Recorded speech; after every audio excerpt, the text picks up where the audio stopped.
Apple has been coming up with similar looking iPhones every year since 2014, with only minor internal changes since the iPhone 6. But not this time.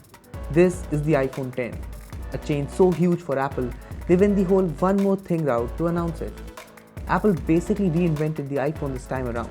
But the question is, does it live up to its $999 price tag? Well, let's find out.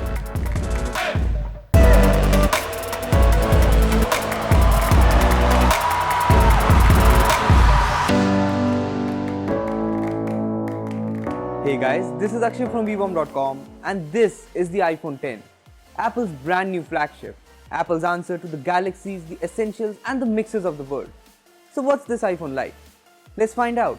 Before we get started, make sure you hit the bell icon to get notifications for all our future videos. Now that you've done that, let's take a detailed look at the iPhone 10. I've been using the iPhone 10 for almost a week now, but when I first unboxed the phone, it was a rush of excitement. What with everything I'd seen and heard about it all year long. But nothing could have prepared me for this phone. I opened the box and sitting there, the iPhone 10 looked absolutely stunning. A device that no picture or video had ever done justice to. Believe me when I say, this phone looks a million times better in person than it ever does in any video ever. Period. The design is stunning with a beautiful white glass back, a stainless steel frame, and that oh so beautiful display. The very display that is marred by a notch on the top, but I'll get back to that.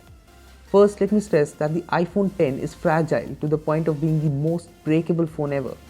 It's not meant to be a strong device and you will have to put a case on it. But what I was really interested in was Face ID and whether it worked as good as Apple advertised it. Plus it's the only biometric authentication available on the iPhone, so yeah, I set it up the moment I got it. Setting it up was easy, and the haptic feedback the iPhone 10 gives when it completes a scan was very satisfying. Then came the real test, and well, Face ID is honestly not bad. Sure, it's not nearly as fast as Touch ID was, but if it's a question of moving Touch ID to the back or removing it completely, I'm sorry, but remove it, please. I can't stand rear-mounted fingerprint scanners. What I love about Face ID is that Apple's implementation is very close to perfect. It unlocks properly even at weird angles, and over the period of the last few days, I've observed that it unlocks seamlessly while I'm pulling the phone out of my jeans pocket. Not just that, Face ID works even in pitch black rooms. Where it doesn't work is with twins, something you can see in a video on the iPhone 10 Face ID twin test. Coming back to the notch, it's really something I would like you guys to experience. We have put together this great thing so you can get a feel of what the notch actually feels like on the iPhone 10. Might I just ask you guys to please rotate your phones into landscape mode? Great. Now let's get a notch somewhere around here. Yeah, that works. The notch isn't something that's excusable on this phone. It's something that's always there, always staring back at you while you use what is otherwise a beautiful device. But where it annoys the most is media consumption. I played some games on the iPhone 10 and this is what they look like with the notch. Notice how part of the game is cut out? And in games like Asphalt 8, the notch is very distracting. Same is the case with Shadow Fight 3. I'm a big fan of this game and it looks amazing on the iPhone's display. But that notch, that's just bad. If you remove the notch, well then things look great again. But alas, the notch can't be removed from the iPhone 10. If there is a silver lining to all of this, apart from the frame of the iPhone itself, it's that the notch is something I got used to in everyday usage. Making calls, sending texts, the notch doesn't come in the way. But watching videos and playing games is not something the iPhone 10 will make you happy with. It's a shame because the iPhone has a display so good, it's kind of meant to watch videos on. I mean, look at the screen. The blacks are deep, the whites are divine.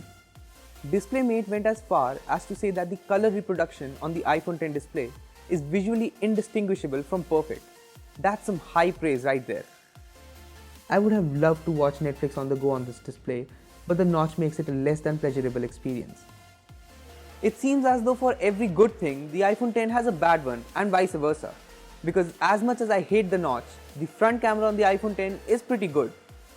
True depth sensors are not a marketing gimmick because the front portrait mode on the iPhone 10 is impressive. However, the Pixel 2's front camera performs much better than the iPhone 10. We took some samples from the iPhone 10 and from the Pixel 2 and this is what they look like. And that's not even all the front camera does. It's also responsible for animojis. Now, animojis are really the definition of a gimmick. But I spent my first day with the iPhone X just making animojis. So here are some that I made. Check them out and don't judge me.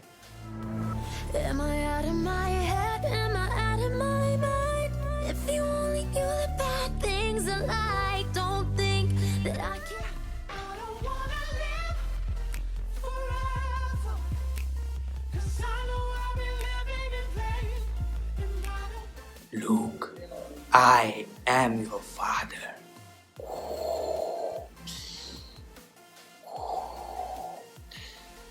It's not just the front camera though. The iPhone X has a dual rear camera module with dual OIS this time and a much better telephoto lens than the iPhone 8 Plus.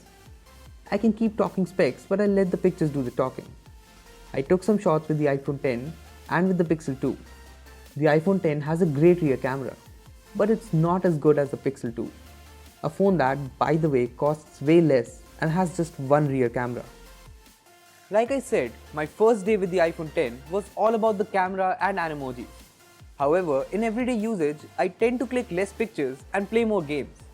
I used the iPhone X extensively and I realized that in making a bezel-less phone, Apple removed the home button. And by doing so, Apple changed the fundamental way we interact with our iPhones. There are gestures all across the device, and I'm not complaining about most of them. Swiping up to go home is easy. Swiping across the bottom bar to switch between apps is more convenient than even Android's implementation. And swiping down for reachability works great. It's mostly the buttons that annoy me now. Long pressing the power button brings up Siri, not the power menu. The power menu is accessible by long pressing the power button along with the volume button. It's just not intuitive and it's not what I expect from Apple or from a $1,000 phone. I played a lot of games on the iPhone X solely because I knew the A11 chip could take it. And take it does. AR games like Zombie Gunship, no problem. Casual games like Stack AR, no issues.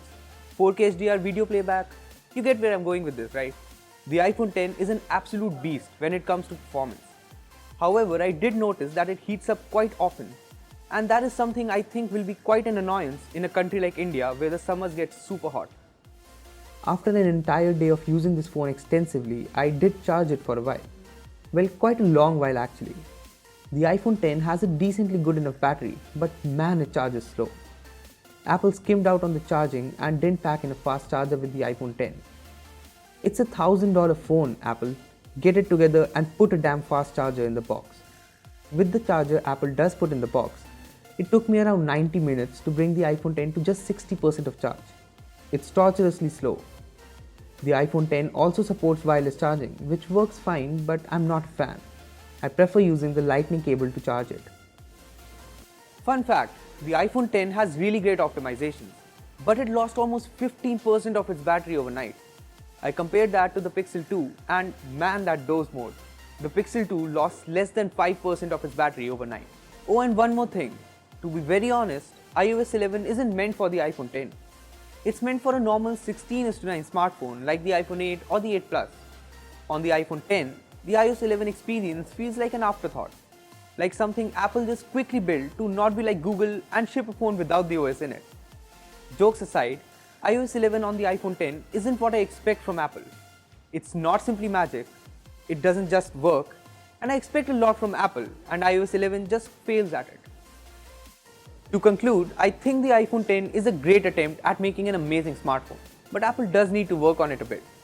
There are things that the iPhone X does extremely well, like the display and the performance, no complaints there.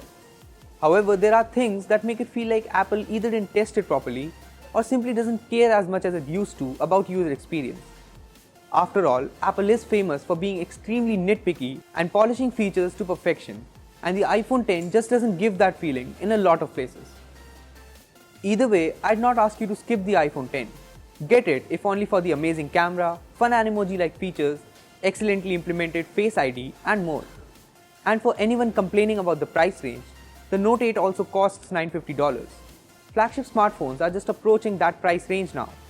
The iPhone X is, in my opinion, the best iPhone you can get this year, and much better than a lot of Android flagships as well. Well, that was our review of the iPhone X. So what do you think about it? Do let me know in the comment section below. Also, give this video a like and subscribe to our channel for more amazing tech videos. That's me signing off. Thanks for watching and I will see you in the next one.